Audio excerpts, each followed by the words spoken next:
Çox təəssüf ki, bəli, bizim dostlarımız, əqidə dostlarımız ard-arda həbs olunurlar və ötən həftə ictimai əsaslarla mənim mühafizəçim, digər bir mühafizəçim, artıq biri bilirsiniz ki, 5 ildə həbsdədir, Niyaməddin Əhmədov.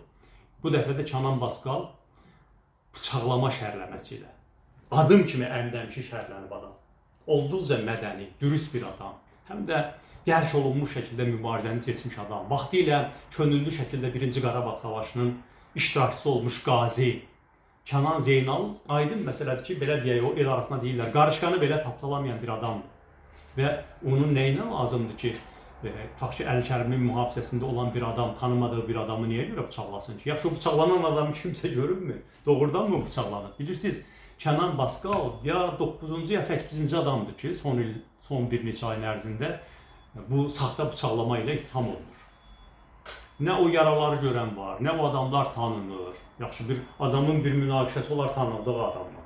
Qəfildən hansısa qaranlıqda bir adam peyda olur, qışqırır, bağırır, dərhal polislər gəlir, tökülür, tutub aparırlar, məsələn, Ərzamin Salayevdə olduğu kimi, Emin İbrahimovda olduğu kimi, tutaq ki, və bir çox başqalarında olduğu kimi. Bu adamlar deməli hazır pusku qururlar, plan qururlar, hansısa bir adamın boynuna qoyurlar öncədən senari uyğun olaraq.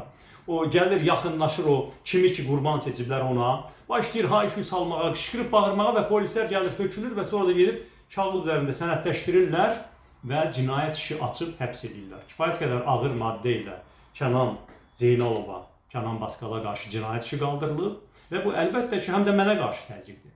Mən indi bilmirəm ki, tutaq ki, mənim artıq ikinci ictimai əsaslarla mühafizəçimin də həbs olunmağı hökumətin hansı planının hansı tərkib hissəsidir. Açığı planı onlar qurur da. Amma mən nə deyə bilərəm bununla bağlı? Onu deyə bilərəm ki, birincisi, hansı planı qururlar, qursunlar. Birincisi, Allah onların planlarının hamısını poza biləcək qüdrətdədir. Və mən xalqımıza və Allahıma ümidəm, arxayınam. Heç nə də bu yoldan məni döndərə bilməz. Demək, ona görə də biz doğru bildiyimiz, haqq bildiyimiz yolu davam edəcəyik. Qaldı ki, bu mühafizəçi məsələsinə də aydınlıq gətirim mən. Bilirsiniz, əziz həmvətənlər, mənim heç kimdən qorxacağım bir şey yoxdur. Məni heç kimdən qorumaq da lazım deyil. Mən xalqımızın rəğbətini hər yerdə görürəm, hər yerdə. Hətta hansısa bir adamlar, qruplar varsa da ki, tutaq ki, sevmirlər. Normal yanaşıram bunu mən, amma onlar da belə çoxunluq deyirlər. Deməli, bu ictimai əsaslarla mühafizə, bunu açıq ifadə edirəm, ondan ötürü mənim yanımda olur ki, mənim hansısa bir şərlənməm şahidsiz olmasın. Təbii ki, heç bir mühafizəçi məni heç bir şərləmədən hökumətin qərarı varsa xilas edə bilməz. Amma onlar şahid olacaqlar, gəlib sizə danışacaqlar ki, bax biz şahid olduq, bizim gözümüzün qabağında Əli-Kərimini bu şəkildə deməli şərlədilər. Yəni, həmin o ictimai əsaslarla mühafizəsinin işi budur. Yoxsa məni nə dövlətin zorundan, nə qərar verəcəklər təqdirdə başqa bir hərəkətindən qoruya bilməz. Başqalarından da zaten mən bir təhdid gözləmirəm. Ona görə də bunu da bilək. Və bu adamların heç biri biləsiz, niyə görə hər dəfə vurgulanır ki, ictimai əsaslarla. Onlar işə götürülmürlər, onlara heç kim demir bu işi gör. Onlar cəbhəçidirlər, onlar maaş almırlar, bunu xüsusi vurgulayıram.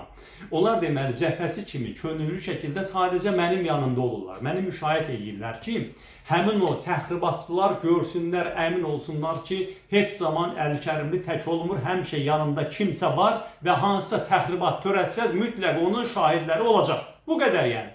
O da Allahın köməkliyi ilə cəbhəçilər böyük bir özləri ordudular. Hər zaman mənim yanımda bu adamlar olacaq. Çünki biz hamımız haqq davasına çıxmışıq. Onlar yaxşı bilirlər ki, mən şəxsi davamı aparmıram ki. Tam əksinə, mən şəxsi məqsədlərimi istəsəydim, çoxdan onları ən yüksək səviyyədə mən təmin edərdim.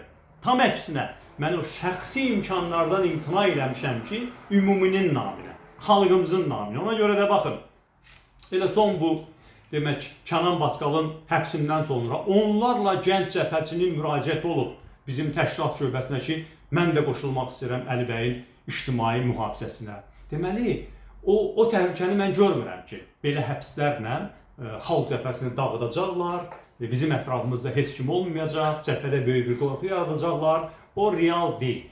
Cəbhəçilər bu yola çıxanda, necə deyərlər, obrazı desək, kəfənimiz boynumuzdadır.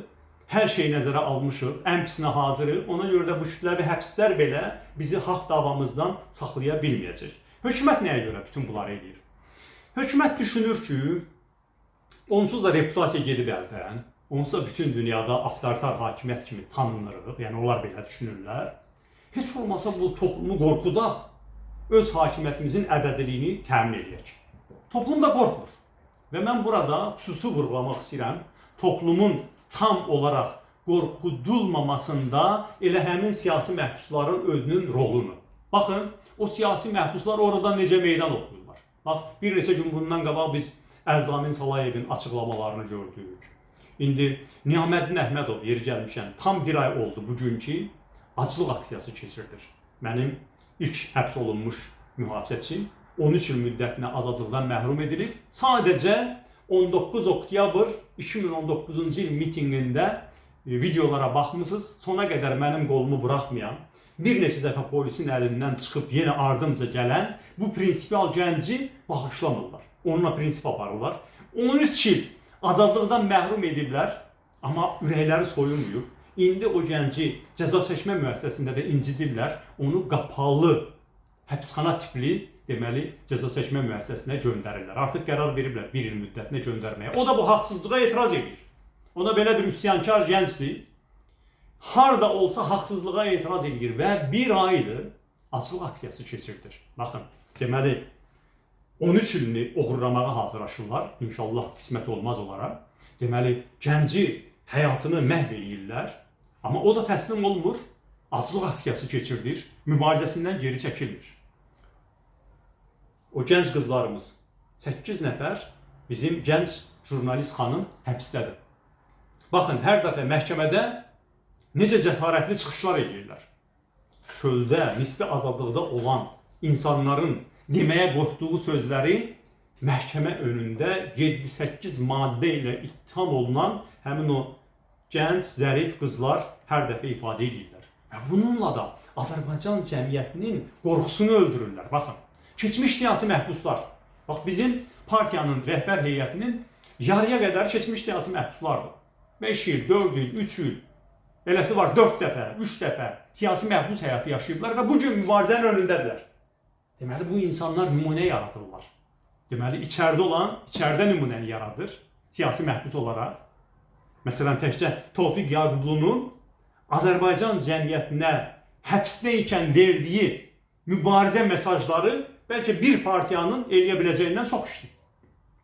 Həmin o bizim gənc xanım jurnalistlərin mübarizə mesajları, həbsdə olan digər gənclərin, ziyalıların, vətəndaş cəmiyyəti fəallarının, müxalifətçilərin mübarizə mesajları insanlarda o qorxunun tam olaraq kopmasına imkan vermir. Və eləcə də keçmiş siyasi məhbusların, keçmişdə işgəncələrə məruz qalmış insanların şəxsən bu gün də mübarizənin önündə qalmağı Əliyev hakimiyyətinin məqsədinin tam həyata keçməsinə imkan vermir. Yəni, Azərbaycan cəmiyyəti tam susturulur. Baxın, ölkədə azad mətbuat qalmayıb. Heç belə deyək ki, azad jurnalistika ilə məşğul olası adamlar da qalmayıb. Amma bu gün də sosial şəbəkələr vasitəsilə xalqın əksəriyyəti bu hökumətə qarşı mövqe bildirir. Əksəriyyət müxalifətdədir. Əksəriyyət bu hökuməti tənqid edir. Hökumət trolların ümidinə qalır. Uduzmuyublar, uduzublar. Deməli, nə qorxu yarada bilməyiblər, reputasiya da əldən gedib, bütün dünyada ən repressiv rejimlərdən biri kimi tanınırlar və ona görə də aqressivləşirlər. Baxın, axır zamanlarda həbs elədikləri adamlara ən ağır maddələrlə ittiham irəli sürürlər. Və prokurorlar başlayır 9 il, 10 il həbs oxumağa, həbs istəməyə, hakimlər də ona yaxın cəzalar verməyə. Cəzaları sərtləşdirirlər. Qəddarlığı artırırlar. Daha amansız olmağa çalışırlar ki, insanları qorxutsunlar. Əminəm ki, qorxuda bilməyəcəklər. Azərbaycan cəmiyyəti indiyə qədər, biz indi 360 nəfərdən danışırıq, amma bu 360 nəfər hazırda həbsdədir. Amma elə İlham Əliyevin özünün hakimiyyətdə olduğu illərdə minlərlə insan həbsxanalardan gəlib keçib. Minlərlə. Ən ağla gəlməz işgəncələr Azərbaycan cəmiyyətinə tanışdı artıq bu hökumətdən. Təkcə Tərtər qurbanlarının başına gələn cinayətlər, onların məruz qaldığı işgəncələr qorxaq milləti çoxdan qorxudardı. Əgər onların hamısını görəndən, biləndən, üzərində yaşayandan sonra Azərbaycan xalqını ram etmək alınmayıbsa, bundan sonra da alınmayacaq. Bəs bu repressiyalar nə qədər davam edəcək?